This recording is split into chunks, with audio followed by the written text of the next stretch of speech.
Everyone.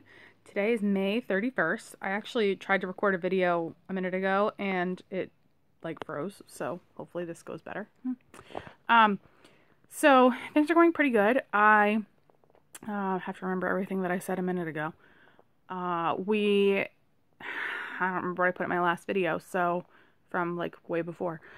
We increased my gabapentin to help me sleep because I have not had a good night's sleep since before my stroke. And now I'm sleeping 4 hours in a row, which is awesome because before it was like an hour and then I'm up for an hour and then 2 hours and then I'm up for 45 minutes. And I mean, there was one night I was up for 2 hours and I was messaging one of my best friends because she was working an overnight.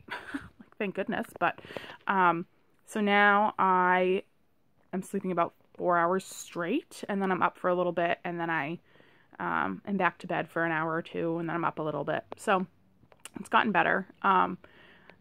The neurologist said, to work on your endurance, you gotta get a good night's sleep. Well, duh, that makes sense. But I have not seen a noticeable change in my endurance, and that might be because I'm doing it to myself on days when I feel like I'm distracted by my own posture. Let's try that. Oh, there we go. On days that I feel like I have a lot of energy, I try and do as much as I possibly can, and then I get burned out for days. So 2 Sundays ago, I did a girls' day with my nieces, and we went shopping and went out to lunch, and then I had to meet a hostess, and it was an all-day event, and I felt like I had a good amount of energy throughout the day. I feel like I kind of cut myself off when I was getting tired.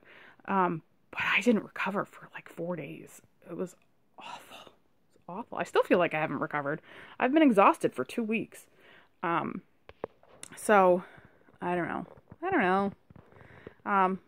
That endurance piece is yet to come. But I did that whole day with my nieces and I was thinking about it and I was like, why was I able to do this whole day? Which at that point I just had a lot of energy that day, but it was physically exhausting. It wasn't mentally exhausting. Work for me is mentally exhausting. It is, my brain is fried when I leave there. And it's not like it used to be where I'm like, okay, my brain's fried. I gotta go relax for an hour or two and check out. My brain is fried for the rest of the day.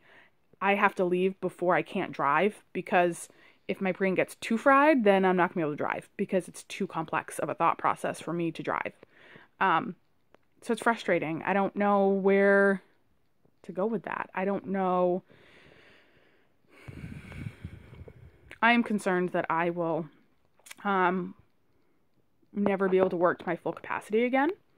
I know that that's silly for me to think that so early in this recovery because even though it's been 9 months, that's early in a stroke recovery. So, which is weird, really weird. They say that you don't even really start to hit your full recovery for a minimum of a year. But I know people, because I'm part of a stroke support group now, I know people that are 7, 8, 9, 10 years later and they're still seeing changes, which for me is oh my God, it's a long ass time. Especially when you're in your 30s, that's a long time. So I am not stupid, but I feel stupid because my memory isn't there and I can't keep up mentally and with just that overstimulation.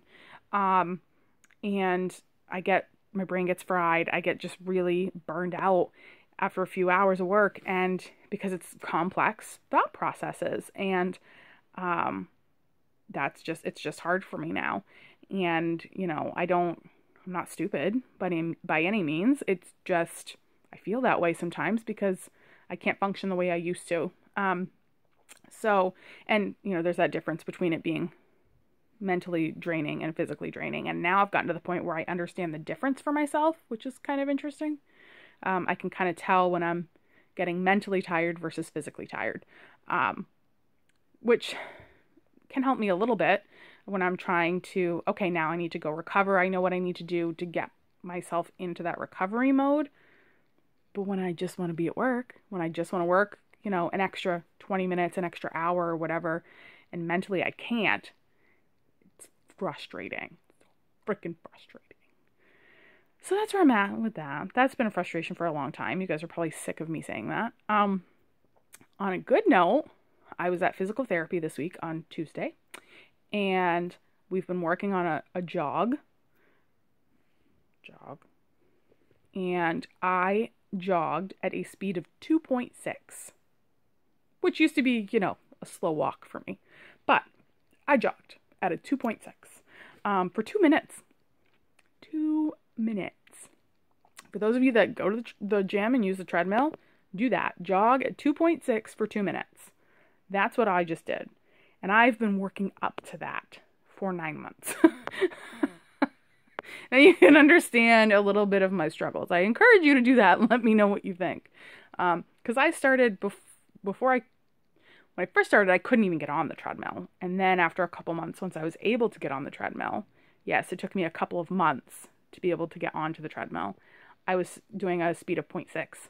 So to go from 0.6 to a light jog at 2.6 is pretty awesome to me.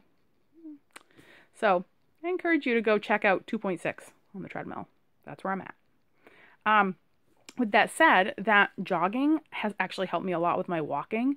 It's forced me to be a little more stable on my legs independently. So it's helped with my balance. I still lose my balance sometimes. I slipped last night and I almost fell in the middle of the night, but caught myself on the bed. So that was nice. But I stepped on something slippery on the floor that shouldn't have been on the floor and I almost went down. Because I don't have necessarily that stability to react at this point, but my walking is really good compared to what it was. Occupational therapy, she said that she thinks we're going to wrap up soon. So there's just some really, really small movements and strength that need to come, but other than that, that's doing pretty good. I've had a lot of headaches lately. Interestingly, with my physical therapy, she's been doing a lot of neck and jaw manipulation because I'm also getting some neck physical therapy while I'm there. At first I was like, well, maybe it's a strength thing or something like that where I'm getting these tension headaches and she said that she doesn't feel like strength is an issue there. So she's been doing a lot of muscular things, and I've noticed more and more, the more we work on it, how much of the pain that I get for headaches is from my jaw. So we've been talking about me seeing like a TMJ specialist or something, or talking to my dentist first. Because right now, if I push on this little knot that I have in my jaw, I can feel it up here, which is where I get most of my headaches. So it's very interesting. Obviously I have hormonal headaches and some food triggers and that kind of thing, but if this can be under control and I can get rid of half of my headaches, that would be fabulous. Just in the past 10 days, I've had 3 headaches and 3 migraines in 10 days, which hasn't been that bad. I think this is a case of which came first. The chicken or the egg? The headaches or the fatigue? Am I fatigued because I am having headaches? Or am I having headaches because I'm fatigued? I have no idea. No idea at all. Yeah. I don't know. So that's it. Those are the updates. Tomorrow's the 1st, so let's see how long I can make it in the insanity. It might be 2 hours, it might be 5 hours. I don't know. It all depends on when my brain decides to go. On a good note, I haven't had any seizures since we've changed up my medications, so yay, no seizures. Those are a little freaky now that I know what they are. That's it. That's all. So, take care.